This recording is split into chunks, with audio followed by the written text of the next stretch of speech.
Tahimik na naglalakad ang 12 taong gulang na si Jiro, papunta sa eskwelahan. Hindi niya alintana ang matinding sikat ng araw na tumatama sa kayumanggi niyang balat. Isang tricycle ang dumaan sa tabi niya, kung saan sakay ang ilang mga kaklase niya, kasama na si Atong na palaging nang aaway sa kanya. Pinagtawanan siya ni Atong dahil sa naglalakad siya at walang perang pamasahe para makasakay ng tricycle, pero hindi niya yun binigyan ng pansin. Mahirap ang buhay ni Jiro, ngunit hindi niya yun ikinakahiya. Ang kanyang lolo Emong ay mag-uuling sa lugar nila at tumutulong siya rito sa trabaho kapag wala siyang pasok sa eskwelahan. Makalipas ang ilang minutong paglalakad, ay nakarating na si Jiro sa eskwelahan. Sandali siyang natigilan nang may nakita siyang kuting sa gilid ng daan. Alam niyang umiiyak yon at hinahanap nun ang nanay nito.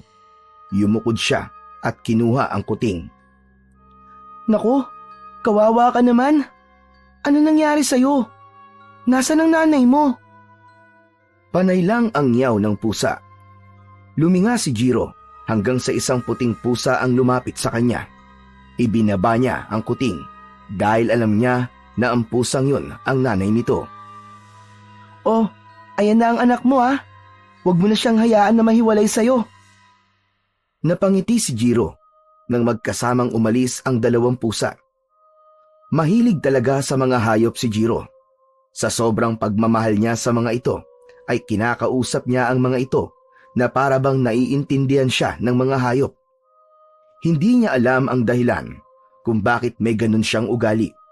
Ang naalala niya lang ay bata pa lang siya, ay mahilig na talaga siya sa iba't ibang uri ng hayop. Sa pagtayo ni Jiro, ay nagulat siya nang may biglang tumulak sa likod niya. Muntik pa siyang mapasubsob sa lupa. Mabuti na lang at nagawa niyang ituon ng mariin ang isa niyang paa sa lupa. Sa pagharap niya, ay agad niyang nakita si Atong na nakangisi. Kasama nito ang 2 pa nilang kaklase na palaging nambubuli kay Jiro. Yumuko si Jiro. Hindi siya nagsalita at nagsimula na siyang maglakad patungo sa kanilang silid-aralan. Pero mahigpit siyang hinawakan ni Atong sa braso. "Atong, malapit na magsimula ang klase. Kailangan na nating pumasok." "Wala akong pakialam. Ano naman yung ginawa mo kanina ha? Kinausap mo yung 2 pusa? Kakaiba ka rin talaga no? Ano sabi ng pusa sa'yo?" "Bakit ba palagi kayo nakikialam sa ginagawa ko? Hindi ko naman kayo naaabala sa pakikipag-usap ko sa mga hayop, di ba?" Sumasagot ka pa ha? Ano rin ba pakialam mo kung gusto kong makialam? Nakakatawa ka kasi. Mukha kang baliw kapag nakikipag-usap ka sa mga hayop. "Pabayaan niyo na lang ako, Atong. Bitiwan mo na ako pakiusap. Ayoko ng gulo." Tandaan mo to, Jiro. Kapag nakita pa kita ulit na nakikipag-usap sa mga hayop, kahit langgam pa yun, bibigwasan na kita ng isa sa bunganga. Naiintindihan mo? Ano ba kasing dahilan kung bakit ka nagagalit sa pakikipag-usap ko sa mga hayop, ha, Atong? Pabida ka kasi. Feeling mo, kakaiba ka. Marahas na binitiwan ni Atong ang braso ni Jiro. Nagmamadaling lumayo si Jiro kina Atong at pumasok na siya sa kanilang silid-aralan. Umupo siya sa kanyang upuan na nasa pinakasulok ng huling row. Yumuko siya nang maramdaman niyang nagnilid ang kanyang mga luha. Ang totoo, hindi niya talaga maintindihan sina Atong kung bakit palagi siyang binubuli ng mga ito. Sa tingin naman niya ay hindi naaapektuhan ang mga tao sa kahit na anong paraan ng ginagawa niyang pakikipag-usap niya sa mga hayop. Sadyang nais lang ng mga ito na maramdaman na merong mga estudyanteng gaya niya na takot sa mga ito. Nang matapos na ang huling subject ni Jiro, ay nagmamadali siyang tumayo at lumabas ng silid-aralan. Hindi niya na hinintay na makalapit pa sina Atong sa kanya dahil alam niyang aasarin lang siya ng mga yon bago siya umuwi. Habang naglalakad si Jiro, ay naramdaman niya ang lamig ng hangin ng dapit hapon. Maya-maya pa ay lumiko siya sa makipot na daang hindi sementado. Ang daan na yon ay papunta sa baryo kung saan siya nakatira. kasama ang kanyang lolo Emong. Maya-maya pa ay natanaw na ni Jiro ang bahay nila na gawa sa kahoy at may bubong na yero. Sa harapan nun ay merong 2 puno ng mangga na tuwing tag-init ay hitik na hitik sa bunga. Mula sa bintana ay natanaw niya ang usok mula sa lutuan, senyales na naghahanda na si Lolo Emong ng hapunan. Pagpasok ni Jiro sa bahay ay naamoy niya ang halimuyak ng nilulutong sinigang na baboy. Nakita niyang nakaharap sa lutuan ang kanyang Lolo Emong. "Nandito na po ako, Lolo." Abay, tamang-tama dating mo, Jiro. Malapit na maluto to sinigang. Ilalagay ko na lang ang kangkong. Kumusta pala ang araw mo doon sa eskwelahan? "Ayos lang naman po, Lolo." Sigurado ka ba? Wala bang nag-aaway sa'yo? Saglit na natigilan si Jiro, pero mabilis siyang ngumiti at umiling. "Wala naman po, Lolo. Lahat po ng kaklase ko po ay kasundo ko." Hindi ko pala nasabi sa'yo nung isang araw. Nakasalubong ko ang guro mo sa palengke. Kinausap niya ako at ang sabi niya, may ilang kaklase mo na nang aaway daw sa'yo. Tinatawanan ka raw dahil mahilig kang makipag-usap sa mga hayop. Lolo, wala po kayong dapat na ipag-alala. Ayos lang po ako talaga. Hindi ko na lang po sila pinapansin." Mabuti naman.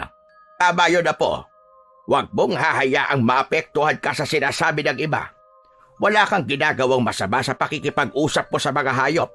At isa pa, hindi karuwagan ang umiwas sa gulo. "Opo, Lolo. Tatandaan ko po ang mga sinasabi nyo." Mabuti. O sige, magpalit ka na ng damit at kapag natapos na ako magluto, ay kakain na tayo. "Sige po, Lolo." Agad na nagtungo si Jiro sa maliit na silid-tulugan nila ni Lolo Emong. Ipinatong niya ang kanyang bag sa maliit na bangkito malapit sa pinto. Kahit may bumabagabag sa isip niya, hindi niya ipinakita yun kay Lolo Emong. Hindi niya gustong mag-alala pa ito. Ayaw niyang malaman ito na natatakot na siya sa mga pambubuli na nararanasan niya sa eskwelahan. Matapos maghapunan, ay hinarap na ni Jiro ang kanyang mga takdang aralin. Nakalatag sa lamesa kung saan sila kumakain ang mga kwaderno at aklat niya. Sa gitna ay naroon ang isang gasera na may mga gamo-gamong naglalaro sa paligid ng maliit na apoy. Tila nawala sa sarili si Jiro nang mapatingin siya sa gamo-gamo. Hindi niya namalayan na nakahawak na siya sa palawit ng kwintas na nakasabit sa kanyang leeg. Ang palawit ay isang bato na puti na ang hugis ay kalahating buwan. Makinis yun at malamig kapag hinahawakan. Pinaglaruan niya iyon sa kanyang mga daliri. Naalala ni Jiro ang kwento ng kanyang Lolo Emong kung paano siya nito natagpuan sa gubat. Noong siya ay isang sanggol pa lamang, iniwan siyang mag-isa sa ilalim ng isang malaking puno, balot ng manipis na tela, at ang kwintas na yun ay nakapalupot sa kanyang isang kamay. Ang sabi ni Lolo Emong, dapat ay palagi niyang suot ang kwintas para kung sakaling dumating ang araw na hanapin siya ng kanyang tunay na pamilya, ay madali siyang makikilala. Pero para kay Jiro, hindi na niya kailangang malaman kung sino ang kanyang tunay na mga magulang, sapagkat para sa kanya ay sapat na ang pagmamahal at pag-aaruga na natatanggap niya kay Lolo Emong. Si Lolo Emong kasi ang nag-alaga sa kanya, gumabay at nagparamdam sa kanya ng tunay na pagmamahal at pamilya. Para sa kanya, wala nang hihigit pa roon. Naputol ang malalim na pag-iisip ni Jiro nang marinig niya ang boses ni Lolo Emong. Hindi niya namalayang nasa harapan na pala niya ang matanda. "Ay, Lolo, sorry. May sinasabi ka po ba?" Ang sabi ko, bakit parang ang lalim ng iniisip mo? Hindi ka na gumagalaw dyan sa ginagawa mo ah. Iniisip mo ba yung mga nangaaway sa'yo sa eskwelahan? "Hindi po, Lolo. Iniisip ko lang po kung ano kaya ang dahilan ng mga magulang ko kung bakit po nila ako iniwan dun sa gubat." Hindi ko rin alam yan na po. Tanging ang mga magulang mo lang ang makakasagot sa tanong mo na yan. Hindi kaya dahil po galit sila sa akin o kaya naman hindi nila ako mahal? Umiling si Lolo Emong at marahang hinaplos ang ulo ni Jiro. Kung ano man ang dahilan nila, sigurado kung hindi yun basta-basta. At tignan mo sarili mo ngayon. Kahit lumaki kang wala sa piling nila, lumaki ka namang mabuting bata. Doon pa lang ay dapat ka nang magpasalamat. Dahil po yun sa mga pangaral at paalala niyo po sa akin, Lolo. Saka, nagpapasalamat din po ako na iniwan nila po ako sa gubat. Kasi dahil doon, ay napunta po ako sa inyo. Sige na. Baka humaba pa ang usapan natin na yan, magkaiyakan pa tayo dalawa. Tama na nga muna yan. At tapusin mo na yung takdang aralin mo para makatulog ka na. Natawa ng bahagya si Jiro at bumalik sa kanyang ginagawa. Naisip niya na kahit hindi niya kilala ang kanyang tunay na pamilya, ay hindi siya kailanman nakaramdam ng kakulangan dahil kay Lolo Emong. Marami pa rin siyang bagay na dapat ipagpasalamat sa kabila ng mga katanungan niya sa tunay niyang pagkatao. Isang umaga, habang naglalakad si Jiro papasok sa eskwelahan, ay nagulat siya nang may biglang maramdaman siyang isang malakas na tapik sa kanyang balikat. Nang lumingon siya, ay nakita niya si Atong na nakangiti ng malaki. Agad siyang kinabahan dahil naramdaman niya na may hindi magandang balak si Atong sa kanya. Anong kailangan mo, Atong? Kung tutuksin mo na naman ako, wag mo na ngayon, please lang. Grabe ka naman mag-isip sa akin. Sumama ka sa akin, may pupuntahan tayo. Ayoko, hindi ako pwedeng sumama sa'yo. Papasok na ako sa eskwelahan eh. Baka malate ako. Ang KJ mo naman, sandali lang tayo. Makakapasok ka pa sa school. Hindi talaga, Atong, pasensya na. Baka pagalitan ako ni Ma'am. Naningkit ang mga mata ni Atong at bumuntong hininga. Bumakas sa mukha nito ang pagkainis. Sige, kung ayaw mo, bubugbugin na lang kita. Gusto mo ba yun, ha? Napalunok si Jiro. Alam niyang hindi biro ang banta ni Atong sa kanya. Ilang beses na niyang nakitang sinaktan nito ang iba nilang kaklase kapag hindi nasunod ang gusto nito. Kahit nais niyang panindigan ang kanyang pagtanggi, ay wala na siyang nagawa kundi ang sumama kay Atong. Tahimik siyang naglakad kasabay ni Atong palayo sa daan patungong eskwelahan. Ilang minuto lang ay nasa harapan na sila ng isang lumang bahay. Mataas ang bakod nun at sa harapan ay may isang malaking puno ng kaimito na hitik sa bunga. Anong gagawin natin dito, Atong? Ano pa? E di kukuha ng kaibito. Tignan mo, Jiro, ang daming bunga, oh. Nagpaalam ka ba sa may-ari ng punong yan? Huwag ka nang madaming tanong. Dami mo satsat eh. Wala naman tao dito, kaya wala makakahuli sa atin. Umakyat ka na, bilisan mo. Kasi baka dumating pa yung nakatira dyan. Ha? Bakit akong aakyat? Ikaw ang may gusto ng kay Mito, di ba? Saka ayoko, Atong. Pag nanakaw yan eh. Ang sabi ng lolo ko, masama magnakaw. Wala naman dito ang lolo mo eh. Kaya ayos lang yun. Ayoko talaga, Atong. Ikaw na lang ang umakyat. Papasok na ako sa school, ha? Aalis na sana si Jiro, ngunit mahigpit na hinawakan ni Atong ang kanyang braso. Matalim ang mga mata nitong nakatingin sa kanya. Alam mo, ang dami mong arte sa katawan. Kapag sinabi kong aakyat ka, Jiro. O baka gusto mong dito pa kita gulpin? Nanginig sa takot si Jiro habang nakatitig kay Atong. Sigurado siya na kung hindi siya susunod ay sasaktan talaga siya nito. Napalunok siya at dahan-dahang umakyat sa bakod ng lumang bahay. Pagkasampa niya sa itaas, mabilis siyang bumaba sa bakuran at agad siyang sinundan ni Atong. Palinga-linga si Jiro. Kinakabahan siya dahil baka mamaya ay may makakita sa kanila. Ako na magbabantay sa ibaba. Iagis mo na lang sa akin yung mga bunga makukuha mo. Bilisan mo na, umakyat ka na! Napatingin si Jiro sa puno ng kaimito.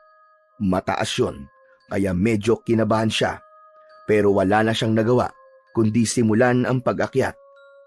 Habang paakyat siya, ay nagulat siya sa malakas at walang tigil na pagtahol ng aso. Nakita nila sa gilid ng bahay ang isang malaking asong itim. Nakatali yon sa isang posting bakal. Tila nagising ito sa presensya nilang dalawa. Galit na tumatahol ang aso sa kanila at tila nais nitong makawala mula sa pagkakatali.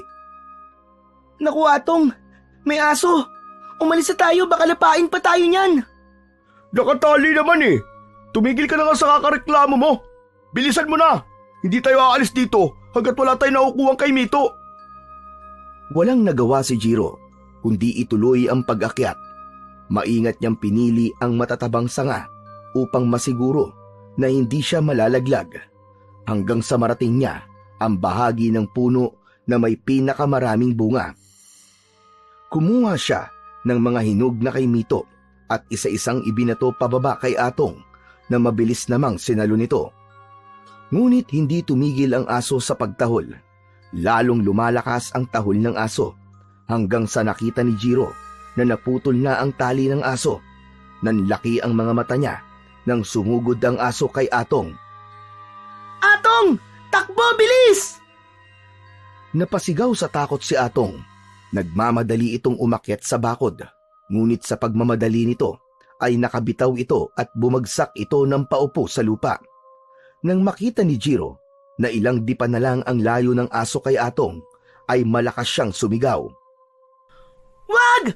Tumigil ka! Biglang huminto ang aso na para bang naintindihan nito ang sinabi ni Jiro. Ngunit patuloy itong umangil habang ang mga mata ay nakapako pa rin kay Atong na nanginginig na sa takot. Mabilis na bumaba si Jiro mula sa puno. Lumapit siya sa aso at kinausap niya ito. Pasensya na. Alam kong mali ang ginagawa namin. Gusto lang kasi namin ng kay Mito. Pero wag kang mag-alala kasi aalis na kami. Basta't wag mo kaming sasaktan ha. Sige na, bumalik ka na sa pwesto mo. Tahimik na tumitig ang aso sa kanya. Tumalikod ito at bumalik sa tabi ng bakal na poste. Hindi na inisip muna ni Jiro kung paano niya nagawang mapasunod ang aso. Agad niyang tinulungan si Atong na makatayo. Hindi na ito umimik. Mabilis nilang inakyat ang bakod at tumalon sa labas. Matapos ang nakakatakot na pangyayari na yon, ay magkasabay nang naglakad sina Jiro at Atong papunta sa kanilang eskwelahan. Napansin ni Jiro ang pananahimik ni Atong. Nakatulala ito at bakas pa rin ang takot sa muka. Atong, ayos ka lang ba? Biglang tumigil si Atong sa paglalakad. Bago pa makapagtanong ulit si Jiro, ay nakita niyang namuo ang luha sa mga mata ni Atong. Bigla itong umatungal ng iyak at laking gulat ni Jiro nang bigla siyang yakapin ni Atong ng mahigpit. Marahan niyang itinulak si Atong palayo sa kanya at tinignan niya ito ng may pagtataka. Hoy, ano ka ba Atong? Ano nangyayari sa'yo? Jiro, ang akala ko kasi mamamatay na ako kanina eh. Akala ko lalapain na ako ng asong yun eh. Huwag mo lang isipin yon. Ang mahalaga, nakaligtas tayo. Jiro, salamat ha. Kahit palagi kitang inaaway at kahit lagi kitang tinutokso, iniligtas mo pa rin ako. Salamat. Sobrang bait mo talaga. Hindi porket hindi maganda ang trato mo sa akin, ay gusto na kita mapahamak. Siyempre, ililigtas pa rin kita. Patawad sa lahat ng ginawa ko sa'yo, Jiro ha. Sorry talaga, hindi ko na uulitin yun. Atong, pinapatawad na kita. Hindi naman kasi ako nagtatanim ng galit sa isang tao eh. Salamat ulit, Jiro ha. Sobrang bait mo pala talaga at wala naman talaga akong dahilan para maging masama sa'yo. Nang iligtas mo ako kanina, napagtanto ko kung gaano ako kasama sa'yo noon. Tumingin si Atong kay Jiro habang bakas pa rin sa mukha nito ang pagsisisi. Kalimutan na lang natin yon, Atong. Gaya ng sinabi ko sa'yo kanina, hindi ako marunong magtanim ng galit. Hayaan mo, Jiro. Bilang ganti sa ginawa mong pagliligtas sa buhay ko, hindi na kita aawain kahit kailan. At kung may mga away sa'yo, Akong bahala sa kanila. Bubugbugin ko silang lahat. Gusto mo ba yon? Natawa ng bahagya si Jiro sa sinabing yun ni Atong. Atong, hindi mo na kailangan bugbugin ng mga nangaaway sa akin. Alam mo ba, na isa sa itinuro ng lolo ko sa akin na hindi sagot ang karahasan sa kahit na anong bagay. Saka, sigurado ko na wala na mga away sa akin. Kasi, ikaw lang naman ang umaaway sa akin eh. Okay na sa akin na naging magkaibigan na tayong dalawa ngayon. Kung yan ang gusto mo, sige. Susundin ko na lang. Maraming salamat, Atong ah. Tara na, baka malate pa tayo eh.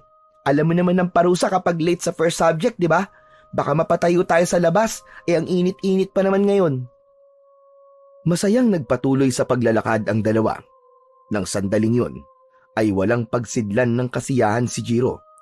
Hindi niya akalain na sa araw na yun ay magiging magkaibigan na sila ni Atong. Nang malapit na sila sa kanilang eskwelahan, ay muling nagsalita si Atong. Oo nga pala, Jiro. Paano mo nga ba nagawang mapahinto yung aso kanina na kakagatin sana ako? Paano mo siya napasunod sa sinabi mo? Sa totoo lang, Atong, hindi ko rin alam eh. Nagtataka nga ako. Parang naiintindihan niya ako, no? Hindi kaya may kapangyarihan ka? Baka kaya mo makipag-usap sa mga hayop. Ano ka ba, Atong? Imposible naman yun. Hindi ako isang engkanto o superhero, no? Baka himala lang yung nangyari kanina o kaya naramdaman ng aso na wala naman talaga tayong balak na saktan siya. Hindi ba, ang sabi ng iba ay malakas ang pakiramdam ng mga aso at nararamdaman nila kung masama o hindi ang isang tao. Tumango-tango si Atong pero bakas pa rin sa mukha nito ang pagtataka. Bago pa sila magpatuloy sa usapan, narating na nila ang kanilang silid-aralan. Agad silang pumasok at naupo sa kani-kanilang mga upuan. Nang makaupo na si Jiro, ay tumingin siya sa labas ng bintana na nasa tabi niya. Hindi niya napigilang mapaisip kung ano ang totoong dahilan at tila naintindihan siya ng aso kanina. Pero dahil walang makuwang sagot, ay inalis niya na yon sa kanyang isipan. Napangiti na lang si Jiro dahil sa wakas ay tapos na ang mga araw na ibubuli siya ni Atong. Masaya siya na ang hindi magandang pagtrato sa kanya noon ni Atong ay nauwi sa hindi inaasahang pagiging magkaibigan nila. Simula ng araw na yon ay naging matalik na magkaibigan sina Jiro at Atong. Sa eskwelahan, palagi na silang magkasama. Sabay silang kumakain at nagtutulungan sa paggawa ng takdang aralin. Ang dating malupit at walang awa na si Atong ay unti-unting nagbago.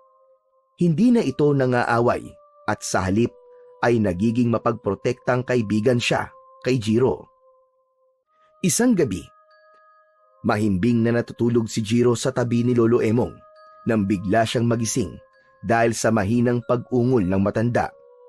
Nang lingunin niya ito, ay napansin niyang balot ng malamig na pawis ang noo ng kanyang lolo at bahagya itong nanginginig. Dinama niya ang noo at leeg nito at kinabahan siya dahil sobrang init ng kanyang lolo Emong. Napagtanto niya na mataas ang lagnat ng kanyang lolo. Agad siyang bumangon upang hanapin ang lalagyan ng mga gamot, ngunit wala na yung laman kahit isa. Napagpasyahan niyang lumabas upang bumili sa tindahan ng gamot. Binalikan niya si Lolo Emong at marahan itong ginising. Lolo, bibilan lang kita ng gamot sandali ah. Huwag ka mag-alala, babalik din kagad ako. Sobrang taas po kasi ng lagnat niyo eh. Wag na, Jiro. Gabi na.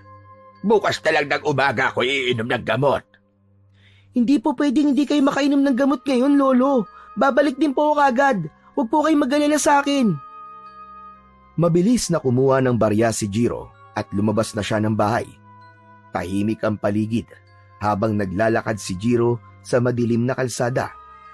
Sarado na ang lahat ng tindahan sa kanilang baryo, kaya napilitan siyang maglakad patungo sa kabilang baryo kung saan ay may bukas pang tindahan. Pagkatapos makabili ng gamot, agad siyang naglakad pabalik sa kanila. Mabilis ang kanyang mga hakbang dahil sa pag-aalala niya para sa kanyang lolo. Ngunit habang naglalakad si Jiro, ay nakaramdam siya ng kakaibang kilabot. Sa di kalayuan, may naaninag siyang mga nilalang na dahan-dahang naglalakad. Mahahaba ang mga braso ng mga yon, balingkinitan ang mga katawan, at may kakaibang kilos na hindi tulad ng mga normal na tao. Nagimbal siya nang mapagtanto na mga aswang ang mga yon. Natigilan siya sa takot at agad na nagtago sa silong ng isang bahay. Habang pigil ni Jiro ang kanyang paghinga sa silong ng bahay, ay napansin niya ang isang aso sa tabi niya. Nataranta siya at natakot na baka tumahol ito at makuha ang atensyon ng mga aswang. Dahan-dahan niyang tinapik ang ulo ng aso at bumulong. Huwag kang maingay ha! Baka mamaya makita nila tayo! Laking gulat ni Jiro nang tila naunawaan siya ng aso. Hindi nga ito tumahol kahit hindi siya nito kilala. Sa halip ay tahimik lang itong tumingin sa kanya. Nanatili si Jiro sa kanyang pinagtataguan at umasa siya na lilisan ang mga aswang nang hindi siya napapansin. Maya-maya pa ay sumilip si Jiro mula sa silong at nakita niya ang mga aswang na palapit sa bahay na kanyang kinaroroonan. Halos pigilan niya ang kanyang paghinga. Hindi siya gumalaw habang unti-unting lumalapit ang mga nilalang sa pinto ng bahay. Hanggang sa isang malakas na kalabog ang umalingaw-ngaw. Napapitlag si Jiro nang wasaki ng mga aswang ang pinto ng bahay. Kasunod nun ay ang malalakas na sigawan mula sa loob. Nanginig si Jiro habang pinakikinggan ang mga panaghoy at sigaw ng mga taong nasa loob ng bahay. Narinig niya ang mga kalampag, ang mga yapak na nagmamadali at ang tunog ng mga kuko na pumupunit sa laman. Hanggang sa unti-unting tumahimik ang lahat. Wala na ang sigawan at ang paghingi ng saklolo. Nakahawak si Jiro sa bibig niya habang pinipigilan ang kanyang sarili na humihikbi.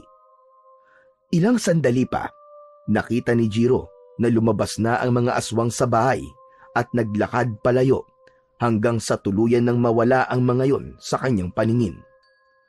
Nanatiling nakatulala si Jiro sa ilalim ng bahay.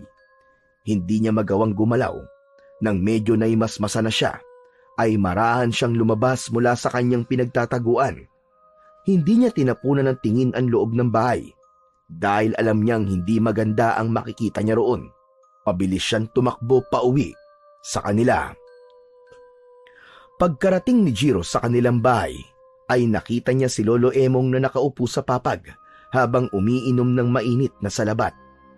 Napatingin ito sa kanya at agad nitong napansin ang kanyang namumutlang muka at nanginginig na katawan. Dali ka, Jiro.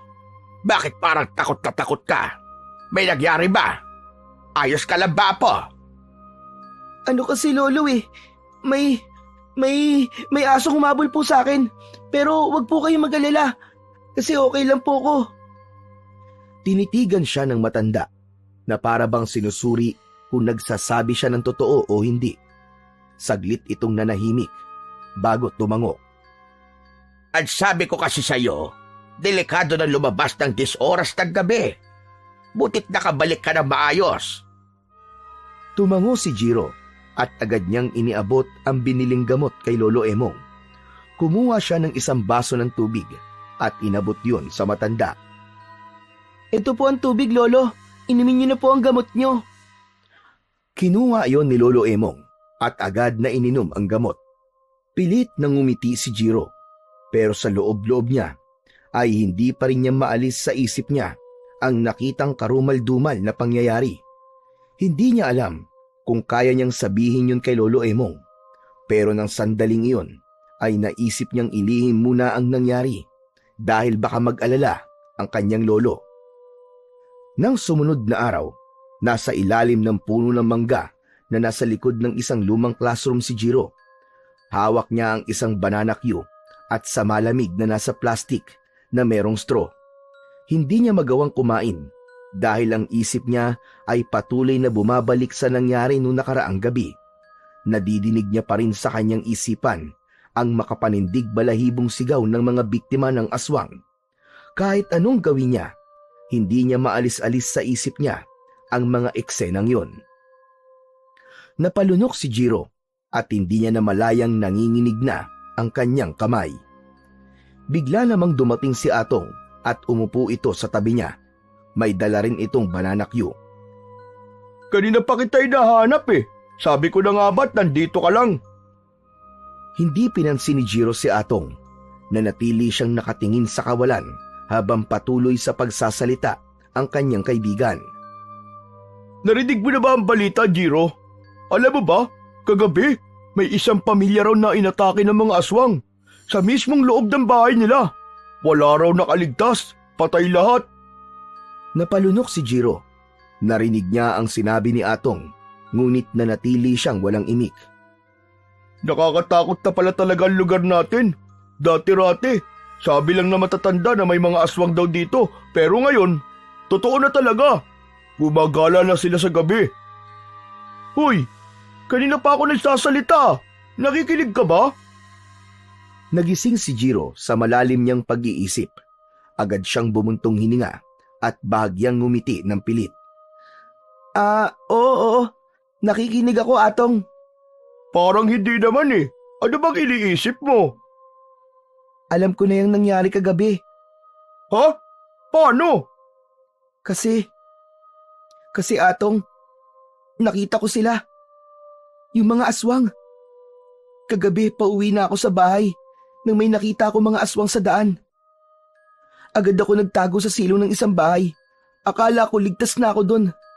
Pero hindi ko alam na yung bahay na yun ang mismong papasukin ng mga aswang. Hala, totoo ba yung sinasabi mo? Totoo, Atong. Kaya nga, hindi pa rin ako makapaniwala na buhay pa ako hanggang ngayon eh. Ang buong akala ko talaga ay makikita ko ng mga aswang na yun sa silong ng bahay. Pero ayos ka lang ba, ha, Jiro? Hindi ka ba sinaktan ng mga aswang? Hindi naman nila ako nakita doon sa silong.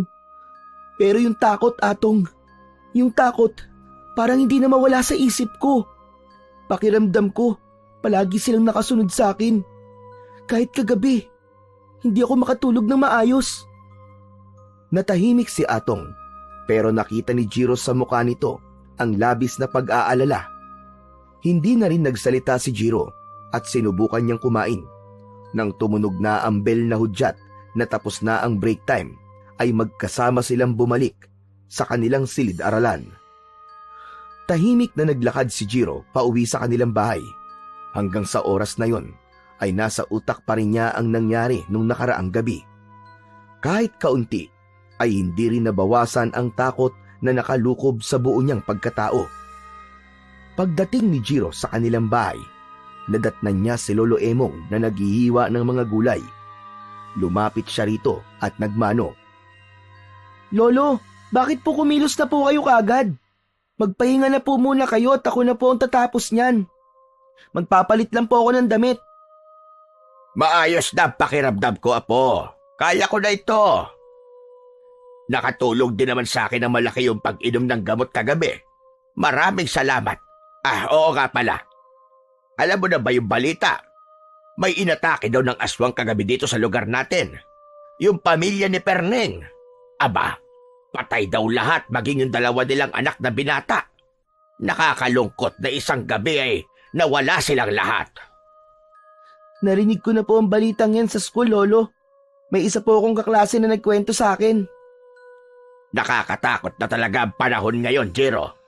Hindi na lang sa masasamang loob dapat tayo matakot, kundi sa mga kampo ng kadiliman ng mga aswang. Pero mabuti na lang, at yung humabol sa'yo kagabi ay aso lang at hindi aswang. Talagang pinoprotektahan ka pa rin ng ating Panginoong Diyos, Jiro. Magpasalamat ka. Hindi nakasagot si Jiro. Hindi pa niya masabi sa kanyang lolo na muntik na siyang mapabilang sa mga napatay na mga aswang noong nakaraang gabi. Pero Jiro, ito tatandaan mo ha. Maaaring hindi pa yun ang huling beses na may aatake ng mga pesteng aswang na yun dito sa lugar natin. Kaya mag-iingat ka palagi. Huwag kang magpapagabi sa labas at huwag mong hahayaan na ikaw ang susunod nila maging biktima. Kung kailangan mong lumaban, abay lumaban ka. Ramdam ni Jiro ang takot sa boses ng kanyang lolo. Kahit hindi nito sabihin ng direkta, alam niyang takot din ito, gaya niya.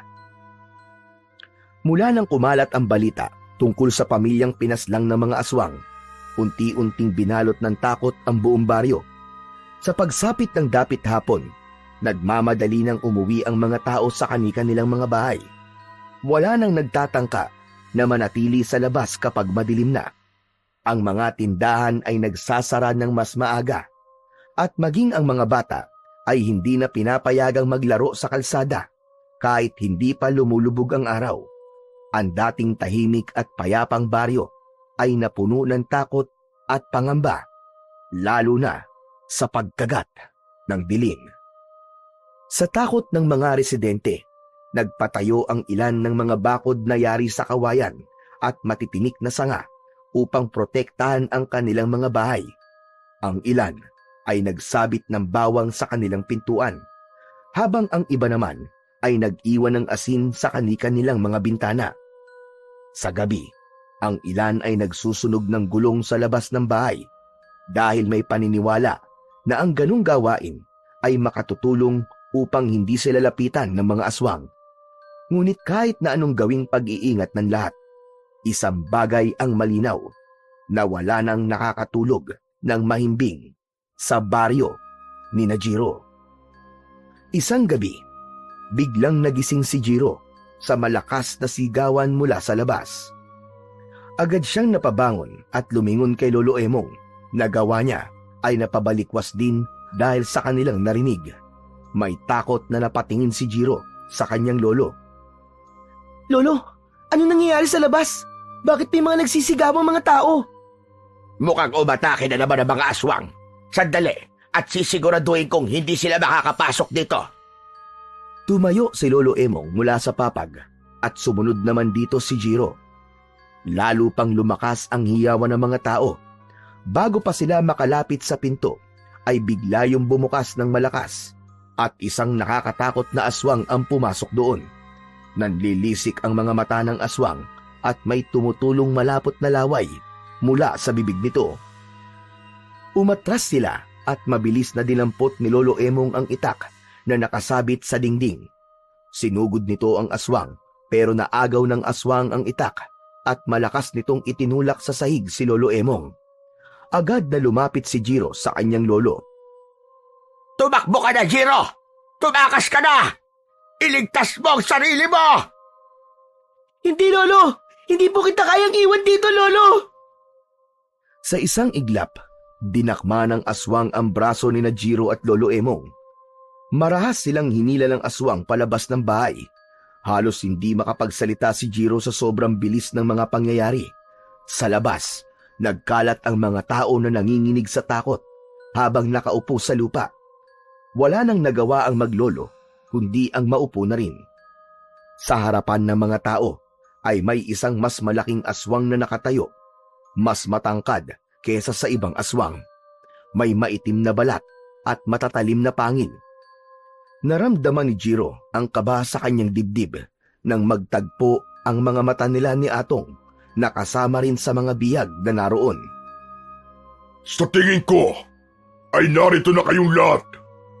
Magpapakilala muna ako para malaman niyo kung sino ang dapat niyong katakutan.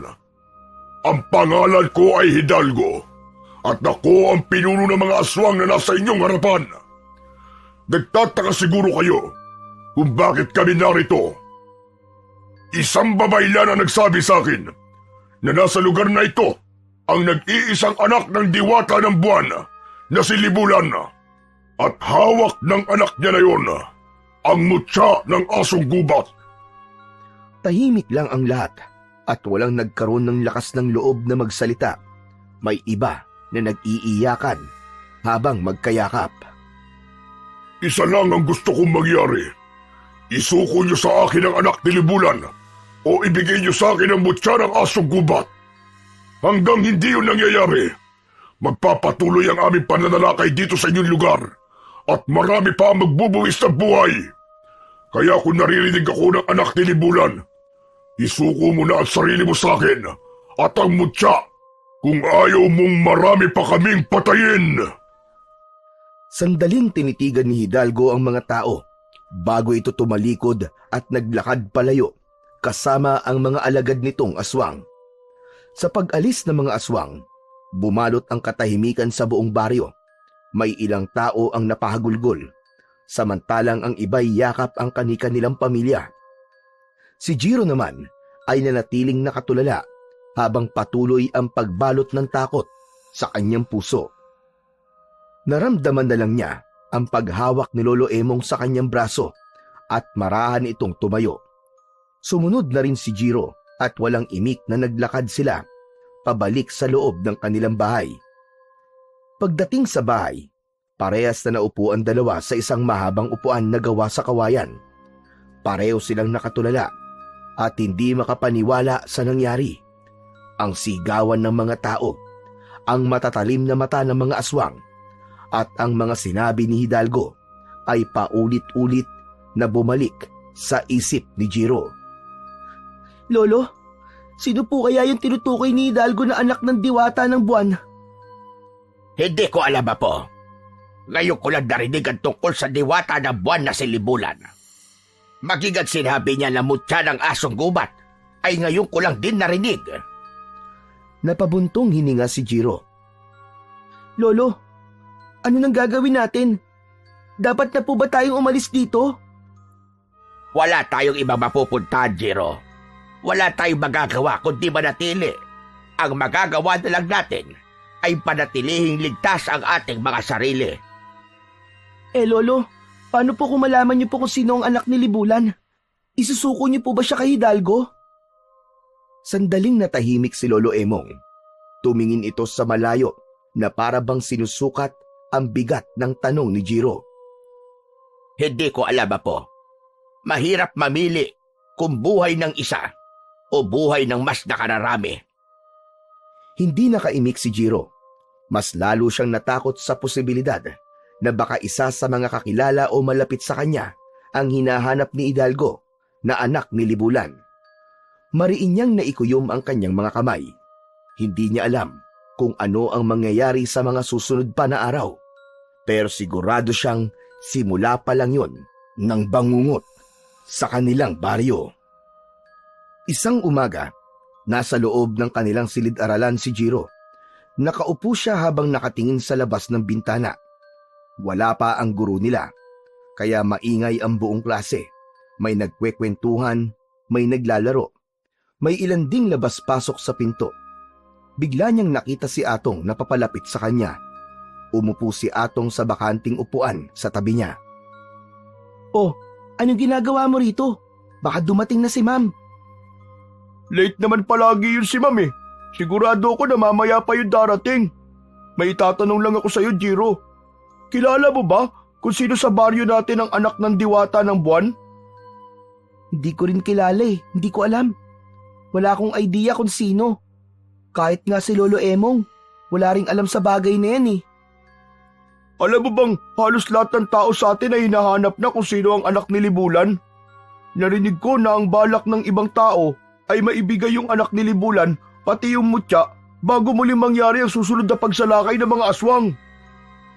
Biglang kinabahan si Jiro. Hindi niya maintindihan kung bakit, pero parang may bumara sa kanyang lalamunan. Pero sana kung sino man yung anak ni Libulan ay siya na mismo magsuko ng sarili niya kay Hidalgo para matapos na ang lahat ng ito. Natatakot na kasi ako sa susunod na pag-atake ng mga aswang sa lugar natin eh. Magsasalita pa sana si Jiro, pero hindi niya na nagawa nang biglang pumasok ang kanilang guro. Nagpaalam na si Atong at nagmamadali itong bumalik sa upuan nito na nasa unahan. Tahimik na napatingin si Jiro sa blankong pisara habang nag-iisip. Naintindihan niya kung bakit gano'n na lang kadesperado ang mga tao sa lugar nila na maibigay ang gusto ni Hidalgo. Ngunit hindi niya rin maintindihan kung bakit tila kinakabahan siya ng sobra. Sa paglipas ng mga araw, lalong lumala ang takot at pag-aalala ng mga tao sa baryo nila. Halos araw-araw ay may pulutong ng mga kalalakihan na nagtitipon-tipon sa gitna ng plaza at nag-uusap patungkol sa kung sino ang maaaring anak ng diwata ng buwan. May mga nagbabahay-bahay at nagtatanong kung may napansin ba sila ng isang tao na kakaiba sa kanilang baryo. Maging ang matatanda sa kanilang baryo ay nagsimula ng magukay sa kanilang mga alaala at sinubukang alalahanin kung may kakaibang bata bang isinilang noon na maaaring may kaugnayan sa diwata ng buwan na si Libulan. Kasabay ng lumalalang takot ay ang pagkahati ng mga tao. May mga naniniwalang dapat nilang protektahan ang anak ni Libulan, ngunit mas marami ang gustong isuko ito kay Hidalgo upang matapos na ang takot nila sa mga aswang. May mga usap-usapan ding may ilang pamilya na nagbalak ng umalis sa baryo bago pa bumalik ang mga aswang.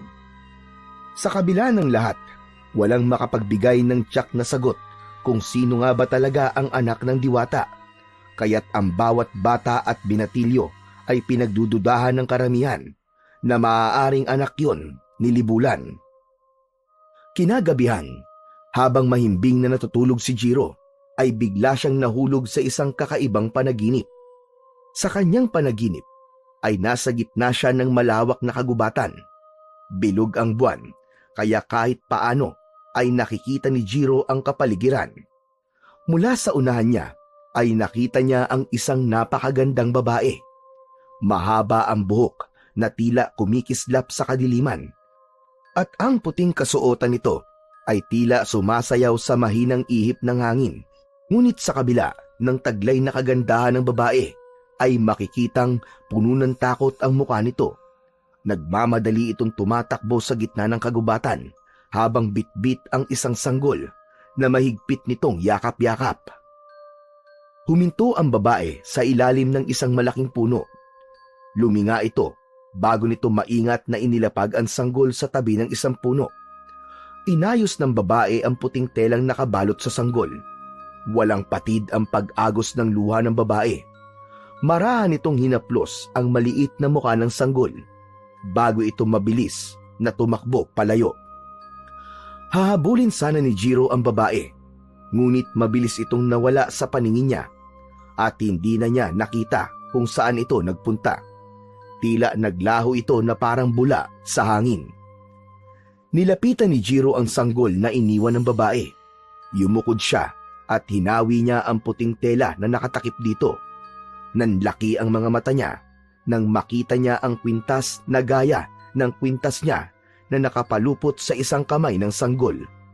Pakiramdam niya ay binuhusan siya ng napakalamig na tubig.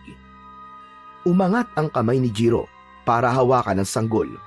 Ngunit bago pa man lumapat ang kamay niya rito, ay may isang malakas na puwersa ang humigop sa kanya. Pakiramdam niya ay tinangay siya ng isang ipo-ipo. Mabilis na bumagsak ang kanyang katawan sa malamig at matigas na lupa. Sa pagmulat niya ng kanyang mga mata, bigla siyang napabalikwas ng bangon. Labis siya nagtaka dahil wala na siya sa kanyang kwarto, kundi nasa gitna na siya ng kagubatan habang bilog ang buwan, gaya ng nasa kanyang panaginip. Teka, paano ako napunta rito? Palinga-linga si Jiro habang tumatayo. Pinakiramdaman niya ang paligid. Marahan siyang lumingon sa kanyang likuran at doon niya nakita ang parehong babae mula sa kanyang panaginip. Naglakad ito palapit sa kanya at huminto ilang di pa lang ang layo sa kanya. Bahagya namang napaatras si Jiro. Sino po kayo? Ano pong kailangan niyo sa akin? Ikaw po ba nagdala sa akin dito? Huwag kang matakot, Jiro. Ako si Libulan. Libulan? Ang diwata ng buwan? Niloloko niyo po ba ako? Totoo ang aking sinasabi sa'yo, Jiro. Ako nga si Libulan. O sige, kung ikaw talaga si Libulan, sabihin mo nga sa akin kung sino ang anak mo na nakatira dito sa baryo namin. Kailangan na namin siya maisuko sa mga aswang para matigil ang pagsalaki at pagpatay nila sa lugar namin. Sandaling natahimik si Libulan. Matiim itong nakatingin kay Jiro, habang ang mahahaba nitong buhok ay sumasayaw ng mabagal sa hangin. Ikaw, Jiro. Ikaw ang aking anak. na hinahanap ng mga aswang. Hindi! Hindi totoo yan! Hindi totoo ang sinasabi mo! Paano mo ako magiging anak? Isa kang diwata! Dahil ikaw ang iniwan kong sanggol noon sa gubat at ang suot mong kwintas, iniwan ko yan sa'yo bilang tanda na ikaw ay aking anak. Napalunok si Jiro nang hina ang kanyang tuhod, ngunit pinilit niyang manatiling matatag. Pinilit niyang sinabi sa kanyang sarili na hindi yun totoo. Hindi! Nagsisinungaling ka! Niloloko mo lang ako! Hindi ako anak ng isang diwata! Tao ako! Alam kong mahirap itong paniwalaan, pero nagsasabi ako ng totoo. Iniwan kita sa gubat dahil nais kang patayin ng mga kalahi kong diwata. Isang kasalanan sa amin noon ang magkaroon ng anak mula sa isang mortal. Pinili kong iligtas ka sa halip na ipaglaban ka. Nanginig ang mga kamay ni Jiro. May kirot siyang naramdaman sa kanyang dibdib. Sa pagkakataon na yon, ay hindi niya na napigilan ang umiyak. Nangihina siyang napaluhod. Naramdaman niya ang katotohanan sa sinabi ni Libulan. Lumapit si Libulan sa kanya. Yumuko dito at hinaplos siya nito sa kanyang pisngi. Nang magtama ang kanilang mga mata, ay naramdaman niya ang pagmamahal nito sa kanya. Parin mo ko, anak. Kinailangan kong gawin yon para iligtas ka. Hindi ko akalain na pansamantala lamang pala ang kaligtasan mo sa mundo ng mga tao dahil may mga aswang na nais kunin sa'yo ang mutya ng asong gubat. Ano? Nasa akin ang mutya ng asong gubat? Oo, Jiro. Sanggol ka pa lang ay tangan mo na ang mutya ng asong gubat. Ang kwintas na suot mo, yan ang mutya ng asong gubat. Hinawakan ni Jiro ang palawit ng kanyang kwintas at mataman niya itong tinitigan. Hindi siya makapaniwala na ang bagay na yon ang hinahanap ng mga aswang na maaaring magligtas sa baryo nila at sa lahat ng taong nakatira doon. Kung ganon, ano pong dapat kong gawin? May dalawa kang pagpipilian, anak. Maaari kang sumama sa akin sa mundo ng mga diwata. Kapag ginawa mo yun, magagawa kong buuin ang dugo mong diwata.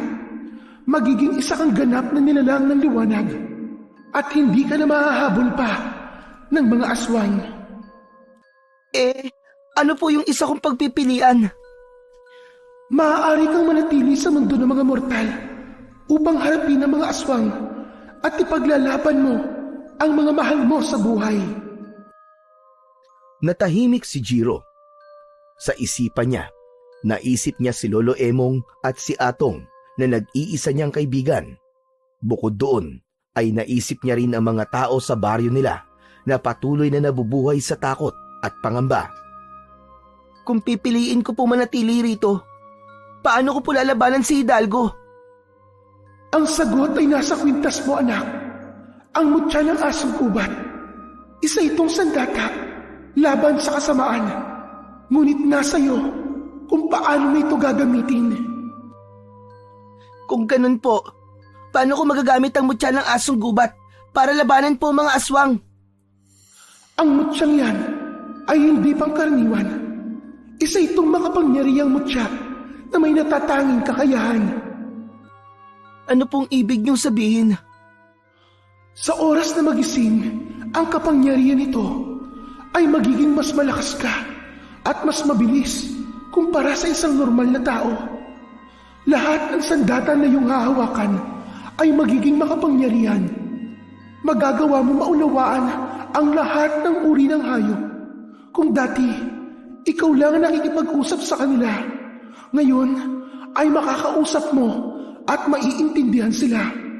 At hindi lang yon, magkakaroon ka rin ng kakayahang maganyong lobo o isang asong gubat kapag bilog ang buwan. Sa anyong yon, mas magiging malakas ka at mas makapangyarihan. At kapag tuwing bilog ang buwan, mararating mo ang rurok ng iyong kapangyarihan. Napalunok si Jiro. Hindi niya alam kung matutuwa ba siya o matatakot sa dami ng kayang gawin ng mutya ng asong gubat. Hindi niya kailanman inakala na may ganun pala siyang kakayahan. Ngunit dahil sa mga nalaman niya tungkol sa mutya ng asong gubat, ay isang bagay ang kanyang napagtanto. Hindi pala talaga pwedeng mapunta kay Hidalgo ang mutya. Tama ka, anak. Kung mapupunta ito sa kanya, gagamitin niya lang ito sa kasamaan. At huwag kang maniwala sa kasinungalingan niya na titigil siya sa pagsalakay sa inyong baryo kahit makuha niya ang mutya. Magpapatuloy pa rin siya sa kanyang layunin na magasik ng lagim, hindi lang sa baryo niyo, kundi sa iba pang mga lugar. Kung ganon, wala na talaga akong ibang pagpipilian. Hindi ko hahayaang mapunta sa kanya ang mutya. Hindi ko hahayaang sirain nila ang baryo namin. Buo na ang desisyon kong manatili rito upang labanan sina Hidalgo. Hindi na ako nagulat sa pinili mo, Jiro. Alam kong malaki ang pagmamahal mo sa baryong kinalakihan mo. Iginagalang ko ang iyong desisyon. At sa sandaling magising ka, ay magigising rin ang kapangyarihan ng mutya ng asong gubat. At huwag kang mag-alala, anak, dahil kusa mo matututunan kung paano mo gagamitin ang kapangyarihan ng mutya ng asong gubat. Bago pa man makapagsalita si Jiro, ay nakaramdam siya ng pagbigat ng talukap ng kanyang mga mata. Unti-unting nagdilim ang paligid niya hanggang sa tuluyan na siyang malugmok sa mahimbing na pagtulog. Isang marahang pagyugyug sa kanyang balikat ang gumising kay Jiro. Nang ibukas niya ang kanyang mga mata, ay bumungad sa kanya ang muka ng kanyang lolo Emong. Maliwanag na ang paligid at nang igala niya ang paningin sa paligid, ay napagtanto niyang nakabalik na siya sa bahay nila. Lolo, ano pong nangyari? Jiro, bumangon ka na. Ba't malilate ka na sa eskwela? Masyado yatang napasarapan tulog mo ah. Sige na, bumangon ka na at mag-almusal ka na bago pumasok. Napabalikwa si Jiro ng bangon nang marinig ang sinabi ng kanyang lolo Emong. Agad niyang tinungo ang bintana. Sa labas ay natanaw niyang mataas na ang araw. Naku po, malilate na nga po ako, Lolo. Mabilis niyang kinuha ang kanyang uniforme at nagmamadaling nagbihis. Hindi na niya naisip ang panaginip niya dahil ang tanging laman ng isip niya ng mga sandaling yun ay kung paano siya aabot sa klase nila nang hindi napapagalitan ng kanyang guro. Kinuha ni Jiro ang kanyang bag at isinukbit yun sa kanyang likod. Lolo, hindi na po ako makakapag-almusal. Kailangan ko na pong umalis. Malilate na po ako. Aba, teka lang. Hindi ka pwedeng umalis nang walang laman ng tiyan mo. Sa school na lang po ako kakain, Lolo. Nang makuha na niya ang baon niyang pera, ay nagmamadali siyang lumabas ng bahay at patakbong tinahak niya ang daan papuntang eskwelahan. Tinawag pa siya ni Lolo Emong para mag-almusal, ngunit hindi na niya pinakinggan ang kanyang lolo. Makalipas ang ilang minuto, ay nasa gilid na ng kalsada si Jiro. Mabilis na lang siyang naglakad dahil medyo napagod na siya sa pagtakbo. Maya-maya ay isang tricycle ang huminto sa tabi niya. Nakita niya si Atong na sumungaw mula sa loob at kumaway sa kanya. Jiro, sakay na! Sabay na tayo papunta sa school! Wag na, Atong. Maglalakad na lang ako. Wala akong pamasahe. Ano ka ba? Ako nang bahala sa pamasahe mo. Ako na magbabayad. Sumakay ka na, sige na. Malilate ka kapag naglakad ka lang. Alam ni Jiro na tama si Atong. Ang masaklap pa, kapag na-late siya, ay baka pauwiin pa siya ng kanilang guro, lalo na kung hindi maganda ang gising nito. Kaya naman, tinanggap na lang niya ang offer ni Atong at sumakay na siya sa tricycle. Nang makasakay si Jiro, ay mabilis na umandar ang tricycle papunta sa kanilang eskwelahan. Hindi naman nagtagal, nakarating na sila sa harap ng kanilang paaralan. Agad na bumaba sina Jiro at Atong at tumakbo sila ng mabilis patungo sa gate. Atong, salamat ng panlilibre mo sa akin ng pamasahe ah. Sa susunod, ako naman ang taya. Sus, kahit wag na, maliit na bagay lang yun. Mabilis na pumasok si Jiro sa loob ng paaralan. Nang makarating sila sa kanilang silid, ay nakahinga sila ng maluwag dahil wala pa roon ang kanilang guro para sa kanilang unang subject. Sa nakalipas na maghapon ni Jiro sa paaralan, ay hindi niya maalis sa kanyang isip na siya pala ang anak ng diwata ng buwan na si Libulan na hinahanap ni Hidalgo. Hanggang sa sandaling yun, ay hindi niya pa alam kung paano tatanggapin ang katotohanan yun, lalo na at napakabilis ng mga pangyayari. Kahit sinabi ni Libulan sa kanya ang mga kapangyarihan ng mutya, ay wala siyang ideya kung paano yun gagamitin. Napakaraming tanong sa kanyang isipan, kagaya ng sapat ba ang kapangyarihan ng mutya ng asong gubat upang mapabagsak niya sina Hidalgo. Alam niya na kahit gaano pa kalakas ang mutya, kung hindi naman niya alam yun kung paano gamitin ng tama, ay wala rin itong silbi. Hindi rin alam ni Jiro kung anong mas nakakatakot, ang panganib na dala ng mga aswang o ang posibilidad na mabigo siya sa tungkulin niyang ipagtanggol ang baryo at ang mga mahal niya sa buhay. Kinagabihan, tahimik na kumakain sina Jiro at Lolo Emong ng hapunan. Ilang beses nang tinangka ni Jiro na magsalita patungkol sa pagiging anak niya ni Libulan, pero sa tuwing ibubukas niya ang kanyang bibig ay tila may pumipigil sa kanya. Natatakot siya na baka hindi matanggap ni Lolo Emong na hindi siya normal na tao. Naisip niya na baka katakutan siya nito. Panay ang sulyap ni Jiro sa kanyang lolo sa pag-asang makakahanap siya ng lakas ng loob, pero bigo siya. Jiro, iho, ayos ka lang ba? Parang kanina ka pa hindi mapakali dyan ah. May gusto ka bang sabihin sa akin? Wala po, Lolo. Iniisip ko lang po yung banta ni Hidalgo. Hanggang ngayon po kasi wala pa rin nakakaalam kung sino po ang anak ni Libulan. Kaya nga dapat ay maging handa tayo palagi dahil sigurado ko na anumang oras ay aatake na naman ang mga aswang dito sa baryo natin. Hindi na nagsalita pa si Jiro hanggang sa matapos na silang kumain. Habang naguhugas si Lolo Emong ng pinagkainan nila, ay naging abala na si Jiro sa pagsagot ng kanyang mga takdang aralin. Ngunit wala roon ang kanyang atensyon, kundi sa pag-iisip kung paano niya gagamitin ang mutya ng asong gubat kung sakaling muling umatake sina Hidalgo. Maya-maya pa ay nagkatinginan sina ni Jiro at Lolo Emong nang may marinig silang sigawan mula sa labas. Bukod doon ay umalingaw-ngaw din ang nakakatakot na pag-angil ng mga aswang. Diyos ko, dumating na ang ikinakatakot ko. Umatake na naman ang mga aswang.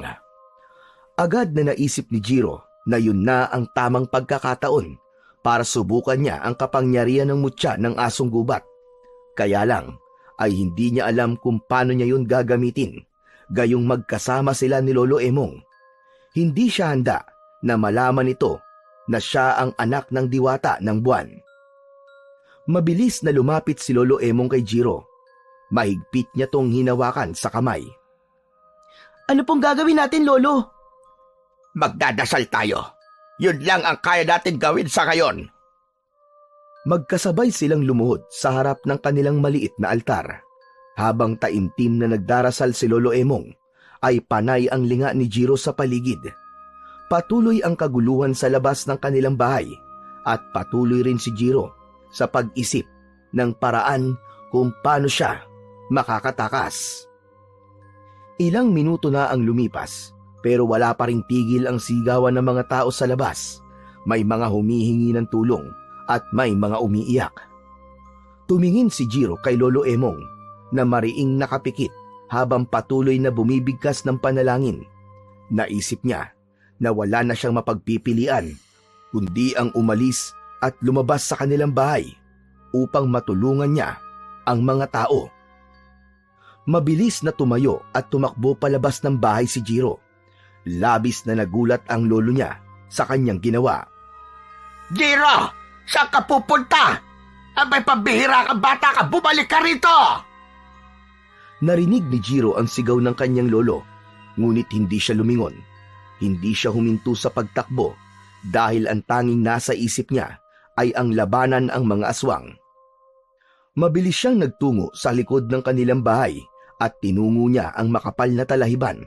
Hindi niya alintana ang matatalas na dahon na humihiwa sa kanyang balat. Tumakbo siya ng tumakbo hanggang sa marating niya ang kagubatan. Patuloy na tumakbo si Jiro hanggang sa naisipan niyang huminto. Paglinga niya sa paligid ay napansin niyang tahimik na nakamasid sa kanya ang halos lahat ng hayop sa gubat. Mga kwago sa sanga, mga usa sa pagitan ng mga puno, mga asong gubat, at iba't ibang uri ng ibon, baboy ramo, ahas, at kung ano-ano pang mga hayop. Tila naroon ang lahat ng hayop upang magbigay sa kanya ng suporta sa kanyang gagawin. Tumingala si Jiro at nasinagan siya ng liwanag mula sa bilog na buwan. Naalala niya ang sinabi ni Libulan na mas magiging malakas siya kapag bilog ang buwan. Sa pagkakataon na yon, ay hinawakan na ni Jiro ang mutya ng asong gubat na nakasabit sa kanyang leeg. Mahigpit niya tong pinisil at naramdaman niya ang init nun sa kanyang palad. Kailangan kita. Tulungan mo ko. Nakikiusap ako sa iyo, mutya. Ipakita mo sa akin ang iyong lakas. Kailangan kong tulungan ang mga tao sa aming baryo. Hindi ko sila maaaring pabayaan. Biglang lumiwanag ang mutya at ang liwanag na yon ay unti-unti siyang nilamon. Naramdaman ni Jiro ang mainit na enerhiya na gumapang sa buo niyang katawan. Naging malalim ang paghinga niya, kasabay ng pagbilis ng tibok ng kanyang puso. Naramdaman niya ang pagsikip ng mga kalamnan niya at ang pagbanat ng lahat ng parte ng kanyang katawan. Napayuko si Jiro, parang may kung anong napupunit sa loob niya, ngunit hindi siya nasasaktan. Pakiramdam niya ay lumalakas siya, lumalaki at nagbabago. Ang mga daliri ni Jiro ay dahan-dahang humaba, habang ang mga kuko niya ay tumulis na parang mga matatalas na patalim. Ang balat niya ay tinubuan ng malambot ngunit mahahabang puting balahibo. Naramdaman niya ang pagtalas ng kanyang pandinig, pandama at paningin. Hanggang sa sumabog ang liwanag at tuluyan nang natapos ang pagbabagong anyo ni Jiro. Tuluyan na siyang naging isang asong gubat na may puting balahibo. Marahan siyang tumayo sa kanyang 4 na paa. Ang katawan niya ngayon ay puno ng lakas at kapangyarihan na alam niyang magagamit niya sa pakikipaglaban sa mga nilalang na kung tawagin ay aswang. Huminga si Jiro ng malalim at isang malakas na alulong ang kanyang pinakawalan.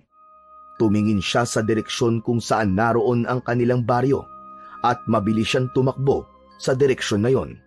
Sa bawat takbang niya ay ramdam niya ang kakaibang lakas na meron siya. Habang palapit si Jiro sa baryo, ay naamoy niya kagad ang lansa ng dugo sa hangin.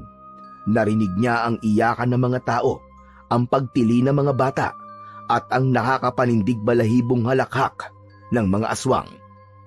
Nang makarating na si Jiro sa baryo, ay bumungad sa kanya ang kaguluhan. Ang mga aswang ay nagwawala, sinisira ang mga bahay at inaatake ang mga tao. Mabilis na nagpunta sa gitna si Jiro at lahat ay napatingin sa kanya. Takot ang bumakas sa mukha ng mga tao nang makita siya ng mga ito, habang ang mga aswang naman ay huminto sa pag-atake. Naramdaman niya na nasindak ang mga aswang sa kanya. Mula sa kumpul ng mga aswang ay lumabas si Hidalgo. May malapad na ngiti ito habang matiim na nakatingin sa kanya. Sa wakas, nagpakita na rin ang anak ni Libulan. Hindi na natin kailangan maglaban. Ibigay mo lang sa akin ang mutya ng asong gubat. Kapag ginawa mo yun, ay hihinto na kami sa aming pag-atake at wala nang mamamatay. Naningkit ang mga mata ni Jiro. Alam niyang kasinungalingan lang ang sinasabi ni Hidalgo. Kaya naman, isang malakas na alulong ang pinakawalan niya bilang hudyat ng pagtutol niya sa sinabi ng pinuno ng mga aswang. Hindi na hinintay ni Jiro na muling magsalita si Hidalgo at buong bilis siyang sumugod dito. Nagliyab sa galit ang kanyang puso. Ang lupa ay yumanig sa bigat ng kanyang hakbang. Ngunit bago pa siya makalapit kay Hidalgo, ay ilang aswang ang sumulpot mula sa kung saan at humarang sa kanya. Isang aswang ang lumundag patungo sa kanya. Mabilis siyang umikot at sinipa niya ito gamit ang mga paa niya sa likuran. Tumalsik ang aswang at bumagsak ito sa iba pang mga aswang. Muli siyang humarap at isa pang aswang ang sumugod sa kanya. Agad niya tong inundayan ng isang matalim na kagat sa leeg. Naputol ang ulo nito at agad itong bumagsak sa lupa. Dalawa pang aswang ang umatake mula sa kanyang tagiliran. Ngunit mas mabilis si Jiro kumpara sa mga yon. Umiwas siya at inilusot ang sarili sa pagitan ng mga ito at kinalmot niya gamit ang kanyang matatalas na kuko. Bumaon yun sa dibdib ng dalawang aswang. Napasigaw ang mga yon sa labis na sakit. Nang marahas na alisin ni Jiro ang pagkakabaon ng kuko niya sa dalawang aswang, ay sumambulat ang dugo ng mga yon at tuluyan ng binawian ng buhay ang dalawa. May isa pang sumugod mula sa likod ni Jiro. Naamoy niya ito bago pa man ito makalapit. Malakas niyang hinampas ang aswang na nasa likod niya gamit ang kanyang buntot. Lumipad ito sa ere at malakas na humampas ang likod nito sa isang malaking puno. Isa-isang sinakmal ni Jiro ang mga aswang na nakapalibot sa kanya. Pinunit niya ang laman ng mga ito at winasak ang mga katawan gamit ang kanyang matatalim na kuko at pangil. Ang lupa ay nadiligan ng itim na dugo ng mga aswang at ang mga sigaw ng mga ito dahil sa sakit ay umalingaw-ngaw sa buong paligid. Hanggang sa isang utos mula kay Hidalgo ang nagpahinto sa mga aswang. Tama na! Umatras na muna tayo! Hindi pa tayo tapos, anak ni Libulan. Babalik kami at sisiguraduhin kung mapapatay ka na namin sa muli nating pagkikita! Mabilis na umatras ang mga aswang kasama si Hidalgo. Hahabulin sana ni Jiro ang mga yon, ngunit mabilis na naglaho ang mga yon sa dilim. Bumalik ang katahimikan sa paligid. Ang mga tao ay nanatiling nakatulala at hindi makapaniwala sa kanilang nasaksihan. Tinignan ng lahat si Jiro. Ang ilan ay nanginginig sa takot. Alam ni Jiro na hindi pa alam ng mga tao kung kakampi ba siya o gaya rin siya ng mga aswang na pumapatay ng mga tao. Nang makita ni Jiro na palapit sa kanya si Lolo Emong, ay mabilis siyang tumalikod at tumakbo pabalik sa gubat. Walang tigil sa pagtakbo si Jiro hanggang sa marating na niya ang kagubatan. Habang tumatakbo siya, ay naramdaman niya ang init ng mutya na nasa loob ng kanyang katawan. Napahinto siya nang magliwanag ang buo niyang katawan at unti-unti siyang bumalik sa pagiging tao. Hinigop ng mutya ng asong gubat ang liwanag hanggang sa tuluyan ng naglaho ang liwanag na yon. Habol ni Jiro ang kanyang paghinga. Pagod na pagod siya sa naging laban niya kanina. Ngunit hindi niya maitatanggi na napakasaya niya dahil napatunayan niyang totoo ang kapangyarihan ng mutya. Bukod doon ay nagawa pa niyang mapaatras ang mga aswang. Makalipas ang ilang sandali, isang malamig na hangin ang naramdaman ni Jiro. May nakita siyang liwanag sa kanyang harapan at mula roon ay lumitaw ang kanyang ina na si Libulan. Nakangiti ito at bakas sa muka ang labis na kasiyahan. Nagagalak ako at ligtas ka, anak. Binabati rin kita dahil nagawa mong ipakita sa mga aswang ang iyong tapang at lakas. Ngunit hindi pa dito natatapos ang laban, anak. Hanggat hindi mo napapatay si Hidalgo, hindi titigil ang kadilimang bumabalot sa baryo nyo. Siya ang punot dulo ng lahat ng ito, kaya kailangan mo siyang tapusin sa lalong madaling panahon. Napakagat ng labi si Jiro. Alam niya na kahit napaalis niya ang mga aswang sa gabing yon, ay babalik at babalik pa rin ang mga ito. Hindi siya maaaring maging kampante hanggat hindi niya nawawakasan ang buhay ni Hidalgo. Salamat po sa lahat ng itinuro niyo sa akin, ina. Salamat dahil binigyan mo ko ng pagkakataon na may pagtanggol ang aming baryo. Kung hindi po dahil sa inyo, hindi ko magagawa ang lahat ng ito. Maraang lumapit si Jiro. Ang tanging nais niya ng sandaling yon ay maramdaman ang yakap ng isang ina. Kaya naman, hindi na siya nagkaroon ng pagdadalawang isip na yakapin ng mahigpit si Libulan. Nagulat si Libulan, ngunit agad din itong gumanti ng yakap. Isa yung mahigpit na yakap na punong-puno ng pagmamahal. Sa unang pagkakataon, hindi na itinanggi ni Jiro sa kanyang sarili na may dugo siyang diwata. Buong puso niya nang tinanggap ang katotohanan na yon dahil napagtanto niya na kung hindi dahil sa ina niyang si Libulan ay hindi niya magagawa ang nagawa niyang kabayanihan ng gabing yun. Matapos na makausap ni Jiro si Libulan, ay naglakad na siya pabalik sa kanilang bahay. Nang matanaw niya ang kanilang bahay, ay nakita niya si Lolo Emong na nakaupo sa may hagdan. Nang lumapit siya rito, ay agad itong tumayo at sinalubong siya. Jiro, pabihira ka, bata ka sa kabagaling. Bakit ka tumakbo kanina? Pasensya na po, Lolo. Natakot po kasi ako nang marinig kong may mga aswang na umaatake. Baka po pumasok po sila sa loob ng bahay kaya po tumakbo po ako at nagtago po ako sa gubat. Saglit na natahimik si Lolo Emong bago bumuntong hininga. Pasaway ka talaga, bata ka. Pero hayaan mo na yon.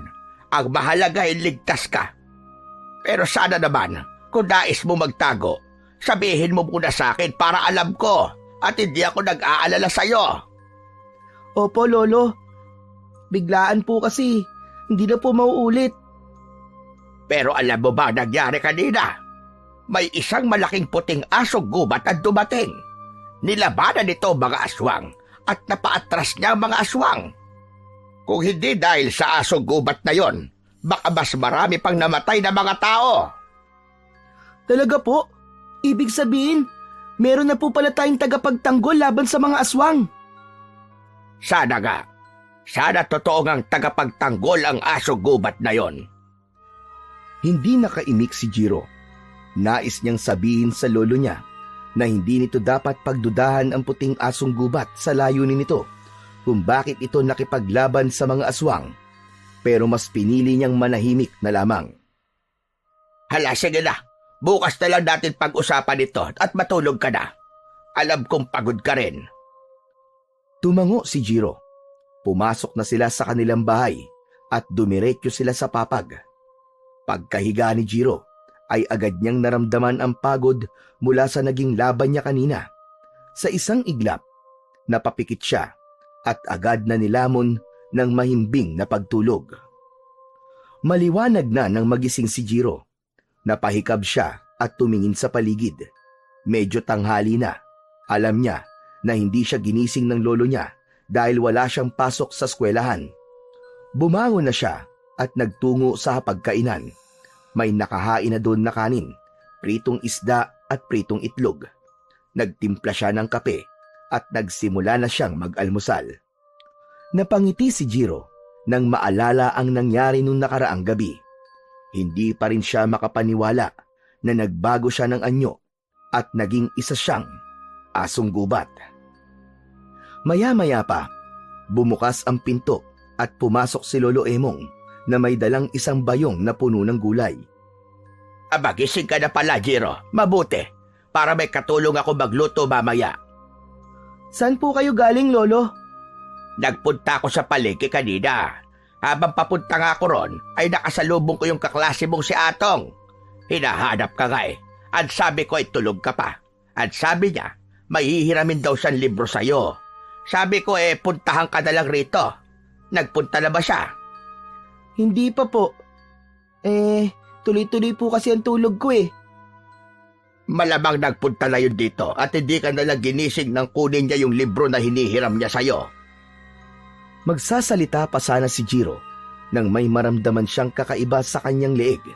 Napahawak siya roon at nanlamig siya nang mapagtanto na wala na sa leeg niya ang kwintas. Tumayo siya at agad na bumalik sa higaan. Hinanap niya sa mga unan at kumot ang kwintas, ngunit hindi niya yon natagpuan. Bumalik si Jiro kay Lolo Emong upang magtanong. Lolo, nakita niyo po ba yung kwintas ko? Nawawala po eh. Aba, kanina ko pa nga napapansin na hindi mo yun suot. Ang akala ko hinubad mo muna. Napalunok si Jiro. Isa lang ang naisip niyang posibilidad kung bakit wala ang kwintas niya.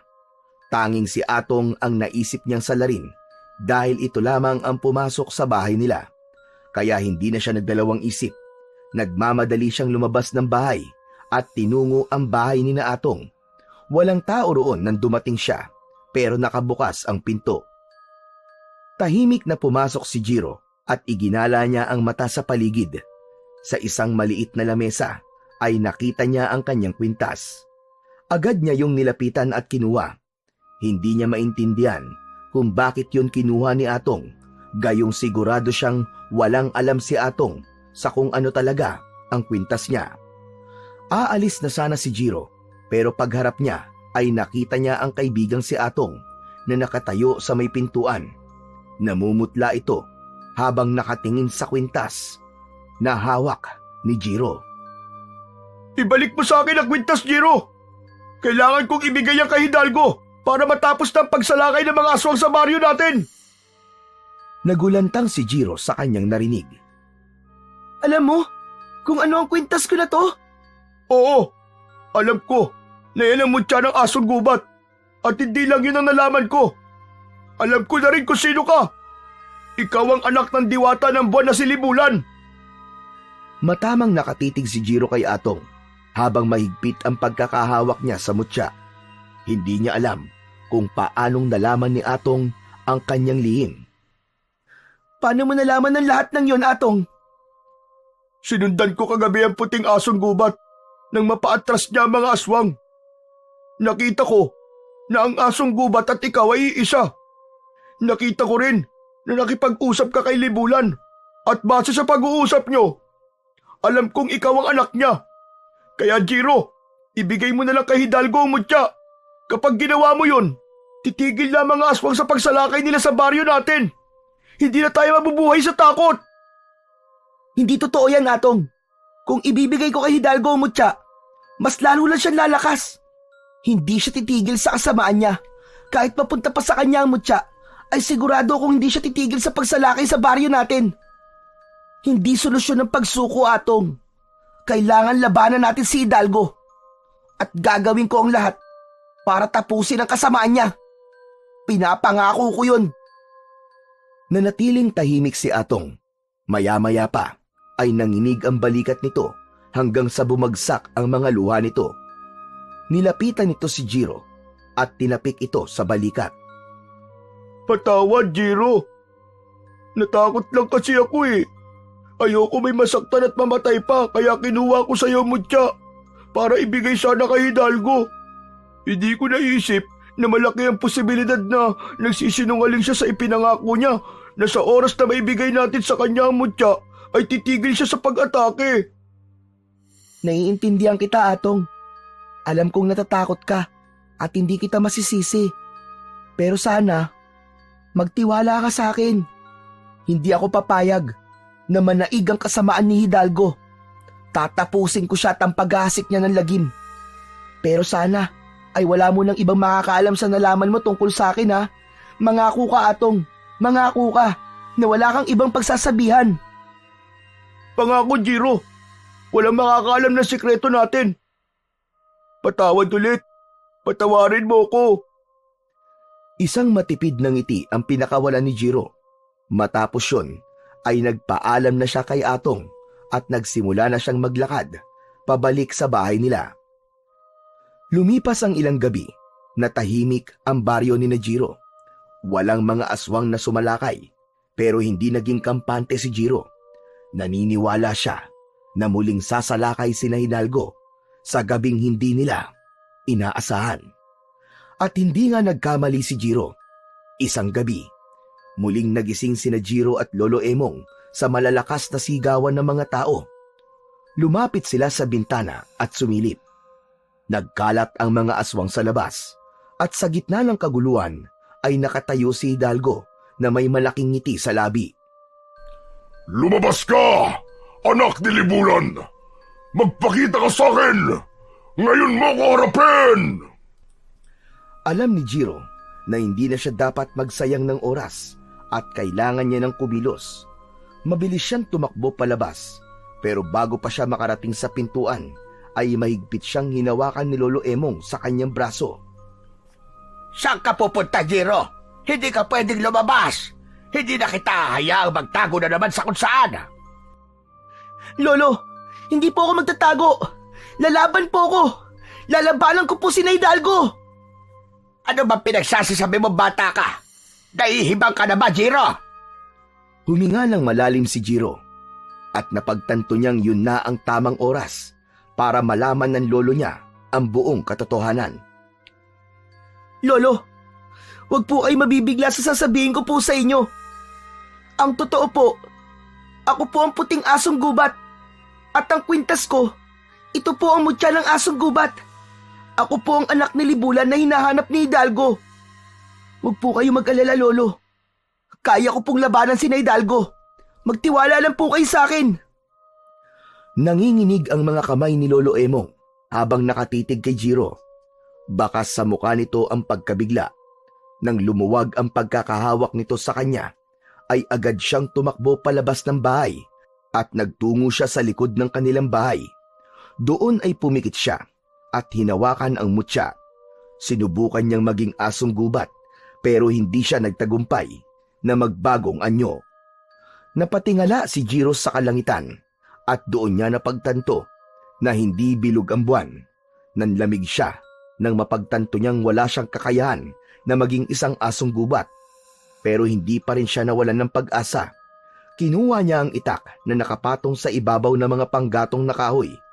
Matapos yun, ay malalaki ang mga hakbang na lumabas siya sa kanilang bakuran upang harapin sina Hidalgo. Nagtungo si Jiro sa sentro ng kaguluhan habang may bitbit na itak. Nang makita niya si Hidalgo na nakatalikod sa gawi niya, ay hindi siya nagdalawang isip na tawagin ang pansin nito. Hidalgo! Ako ang hinahanap mo! Ako ang anak ni Libulan!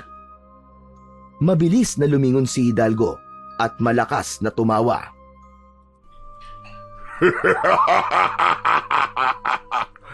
Ikaw nga ba ang anak ni Libulan? Ngunit bakit wala ka sa inyong asong gubat? Alam ko na. Dahil hindi bilog ang buwan ngayon.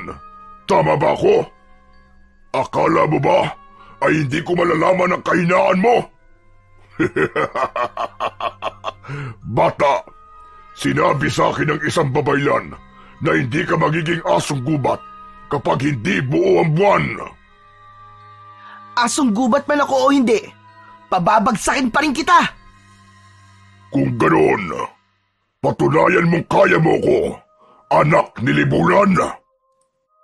Matapos yung sabihin ni Hidalgo, ay mabilis na kumilos ang mga aswang at sabay-sabay na lumundag ang mga yon papunta kay Jiro. Ngunit hindi umatras si Jiro at mas lalo pa niyang hinigpitan ang kapit niya sa kanyang itak. Sa isang mabilis na galaw, pinutol niya ang kamay ng isang aswang na umatake sa kanya. Isa pang aswang ang sumugod mula sa kanyang kanan. Ngunit mabilis niyang iniwasan ang matatalim nitong kuko at sinaksak niya ito sa tiyan. Hanggang sa pinahinto ni Hidalgo ang mga aswang sa pag-atake kay Jiro. Lumayo ang mga aswang kay Jiro at humakbang si Hidalgo palapit sa kanya. Gusto ko na ako mismo ang papatay sa'yo. At kapag napatay na kita, kukunin ko na sa'yo ang mutya ng asong gubat. Masyadong mataas ang pangarap mo, Hidalgo. Sa tingin mo ba, ay papayag ako na makuha mo ang mutya? Tumiim ang bagang ni Hidalgo at mabilis itong sumugod kay Jiro. Sinalubong ni Jiro si Hidalgo at iniwasan niya ang mga kuko nito na muntik nang bumaon sa mukha niya. Ngunit sa pag-iwas niya ay biglang sumulpot si Hidalgo sa likod niya at nagawa siya nitong kalmutin sa likod. Napadapa si Jiro sa lupa at nakita niya ang mga tao na nakatingin sa kanya. Bakas sa mga mata ng mga yon ang pag-asa na magagawa niyang talunin si Hidalgo. Nakita niya rin si Lolo Emong at naramdaman niya ang tiwala nito sa kanya. Tumayo si Jiro pero agad siyang inatake ni Hidalgo at bumaon ang mga kuko nito sa tiyan niya. Napaluhod siya uli sa lupa habang habol ang paghinga. Napagtanto niya na hindi sapat ang lakas at kapangyarihan niya para talunin si Hidalgo kapag wala siya sa anyong asong gubat.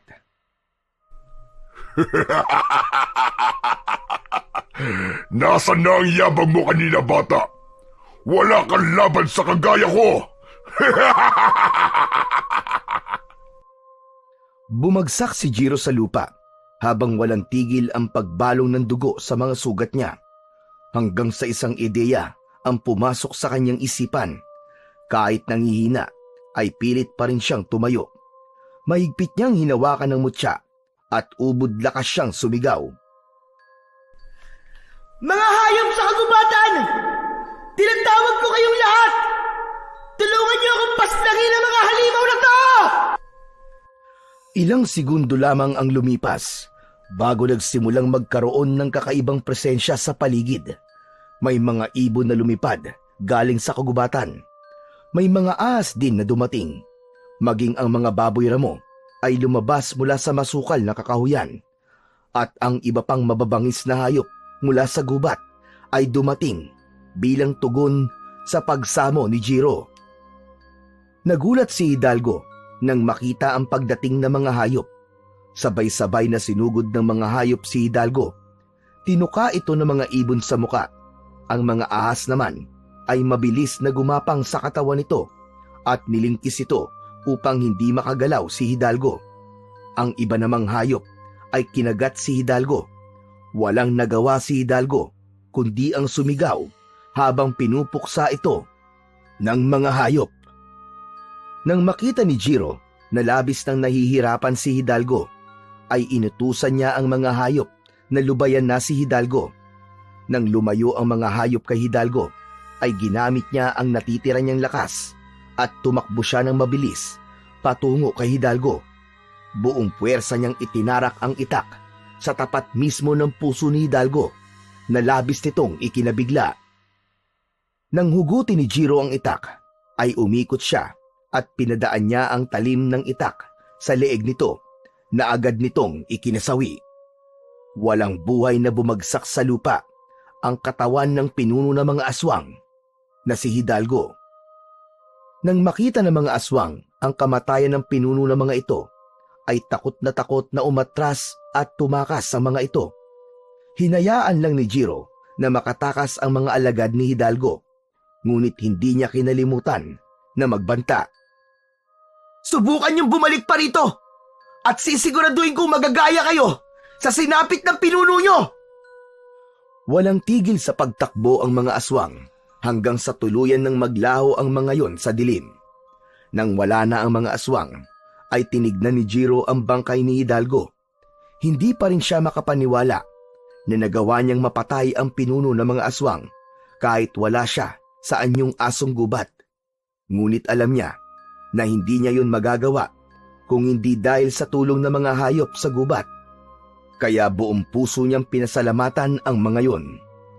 Nang bumalik na ang mga hayop sa gubat, ay nagbunyi ang lahat ng mga tao at lahat ay nagpasalamat kay Jiro. Maging si Atong ay masayang masaya at niyakap pa siya nito. Matapos siyang yakapin ni Atong, ay nagmamadaling lumapit si Jiro kay Lolo Emong at mahigpit niya itong niyakap. Lolo, tapos na po! Tapos na! Patay na po si Hidalgo! Ipinagmamalaki kita, Jiro. Hindi ako nagkamali na sinunod ko ang sinabi mo kanina na magtiwala ako sa iyo.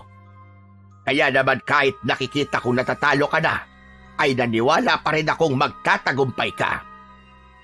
Maraming salamat po, Lolo. Pero, hindi po ba kayo natatakot sa akin ngayong nalaman niyo na po kung sino talaga ako? Kahit ano o kung sino ka pa man, tanggap kita, Jiro. Ikaw pa rin ang apo ko. Ikaw pa rin ang Jiro na nakita ko sa gubat at pinalaki ko. Wala akong dahilan para matakot sa iyo, Apo. Nang marinig yun ni Jiro, ay tuluyan ang bumagsak ang mga luha niya dahil sa labis na kasiyahan.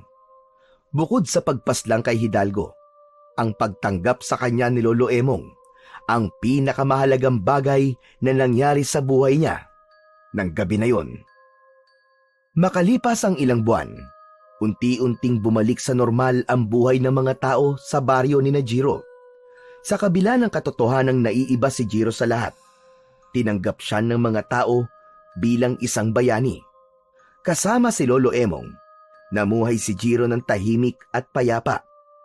Paminsan-minsan, umaalis si Jiro upang makipagkita kay Libulan sa kagubatan.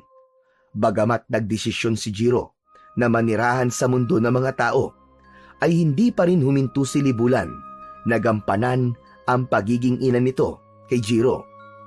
Nang sandaling yun, ay wala nang mahihiling pa si Jiro, kundi ang maging habang buhay na ang kapayapaan sa baryo nila na minsang sinubok ng kadiliman, ngunit sa huli, ang liwanag at kabutihan pa rin ang namayagpag.